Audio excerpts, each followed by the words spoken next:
میں اخلاقیات پر گفتگو کرتے رہا کرو، اچھے اخلاق والے جنت میں جائیں گے. So first 2 points were about نماز. The third point is about اخلاقیات، ethics. تو اسلام میں تو ethics بہت امپورٹنس رکھتا ہے. سب سے اچھے لوگ وہ ہیں آپ میں سے جن کے اخلاق سب سے اچھے ہیں، یہ حدیث شریف ہے. تو میرے والد صاحب لکھتے ہیں اچھے اخلاق والے جنت میں جائیں گے. اس لیے بچوں کے درمیان جو ہے، بچے جب چھوٹے ہوتے ہیں تو نماز روزہ وغیرہ جب بلوغت سے پہلے، تو ان سے کم جو ہے اپنے دین کی باتیں کرتے رہنا چاہیے، چاہے وہ ہسٹری ہو، چاہے وہ پروفٹ کے لائف کے بارے میں ہو صلی اللہ علیہ وسلم، یا پھر جو ہے جو 5 pillars of اسلام ہے اس کے بارے میں نالج شیئرنگ کرتے رہیں، اور ایتھکس پہ اور اخلاقیات پہ گفتگو کریں. کیونکہ نماز روزہ کا حکم تو بہت بعد میں ہے اسلام میں. شروع میں اسلام تو صرف ایتھکس ہی تھا. مکی زندگی میں کافی لمبے عرصہ تک وہ ایتھکس ہی تھا، وہ توحید تھی اور ایتھکس تھا. اور جو عبادات آئی ہیں وہ بعد میں آئی ہیں. تو ایتھکس پہ زور دینا ہے اور بچوں کے ساتھ یہ شیئر کرتے رہنا ہے.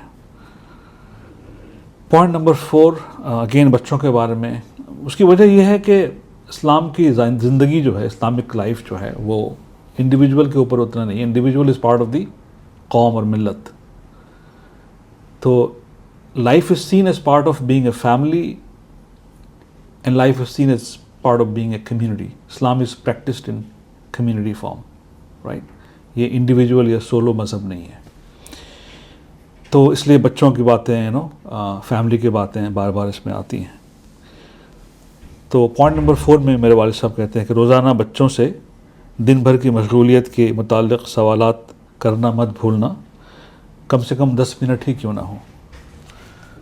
تو ماڈرن سائیکالوجی میں بھی یہ چیز آپ پڑھتے سنتے ہوں گے کہ ہر دن جو ڈنر جو ہوتا ہے گھر میں، جیسے ہسبینڈ وائف اگر کام کرتے ہیں اور بچے جو ہے اسکول جاتے ہیں، تو شام میں جو ہے ایٹ لیسٹ ڈنر ٹیبل پہ سب لوگ مل کے بیٹھتے ہیں اور تھوڑی بہت بات چیت اس میں ہو جاتی ہے. تو وہ بہت ضروری ہے. اور ایک پوائنٹ انہوں نے اس میں یہ بھی لکھا ہے ضمنی طور پہ کہ بچوں کے نفس کے خلاف بھی کبھی کبھی باتیں کیا کرو. یعنی کہ بچہ کچھ چاہ رہا ہے اور ظاہر ہے کہ چاہتے تو بہت ہوتی ہیں بچوں کے اندر بھی بڑوں کے اندر بھی، تو اس کو کبھی کبھی جو ہے توڑنا بھی ضروری ہے کہ بچے کو کچھ چاہیے لیکن آپ کو لگتا ہے کہ یہ بہت ضروری نہیں ہے اور it can be done later. تو بچے کو آپ کہیے کہ بھئی یہ ابھی یہ نہیں ہو سکتا. تو تھوڑی دیر کے لیے بچہ اداس ہو جائے گا یا روئے گا یا پریشان ہوگا، بٹ الٹیمیٹلی ہی اور شی ول بی فائن. تو یہ ٹریننگ بھی ضروری ہے. اچھا، پوائنٹ نمبر 5 یہ ہے کہ رشتہ داروں سے بچوں کو متعارف کرانا، تعلق جوڑنا اہم صلہ رحمی ہے. کبھی کبھار فون پر ویڈیو پر بات کرانا ضروری ہے اور جھوٹ سے پرہیز کرنے کی تلقین کرتے رہنا ہے. تو اس میں بیسیکلی 2 پوائنٹس انہوں نے کہا ہے کہ صلہ رحمی جو ہے وہ اختیار کرنا ہے. تو آپ کے جو کلوزسٹ ریلیٹیوس ہیں ان سے بچوں کو انٹروڈیوس کرنا، ان کے یہاں لے کے جانا، ان سے اگر نہیں ہو سکتا جغرافیکل ڈسٹینسز ہیں تو گاہے بگاہے جو ہے فون پہ یا ویڈیو کالز پہ بات کرا دینا، یہ بہت ضروری ہے. یہ صلہ رحمی کا حصہ ہے. اور ظاہر ہے کہ بچپن سے جب بچے کنیکٹڈ ہوتے ہیں کسی سے، اپنے رشتہ داروں سے، تو بڑے ہو کے بھی اس چیز کو وہ کنٹینیو کریں گے انشاءاللہ. اور اسی میں انہوں نے لکھا ہے جھوٹ کے بارے میں کہ جھوٹ سے پرہیز کرنے کی تلقین کرتے رہنا ہے. بچوں کے اندر یہ عادت کبھی کبھی آ جاتی ہے، could be because of bad company, other influences. تو جھوٹ سے گریز کرنے کی، بچنے کی تلقین کرتے رہنا ہے. بچوں کے لیے یہ بہت ضروری ہے.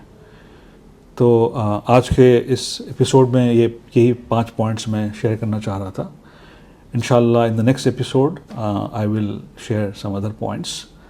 اور آپ کے کیا تھاٹس ہیں ان پوائنٹس کے بارے میں، and is it some thing that you have done with your parents, یا آپ نے ان سے بھی کچھ ہدایات یا نصیحتیں لی ہیں، and how does it match with yours.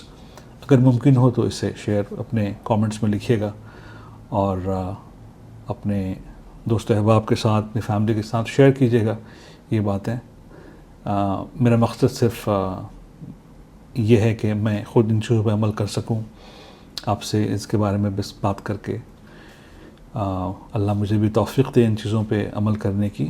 اور just a small reminder for others also کہ شاید ان سے ان کو بھی کچھ زندگی میں فائدہ ہو. As a family we are part of a community right, so we should help each other. بس یہی مقصد ہے. مجھے اپنے دعاؤں میں یاد رکھیں, اپنا خیال رکھیں. اللہ حافظ.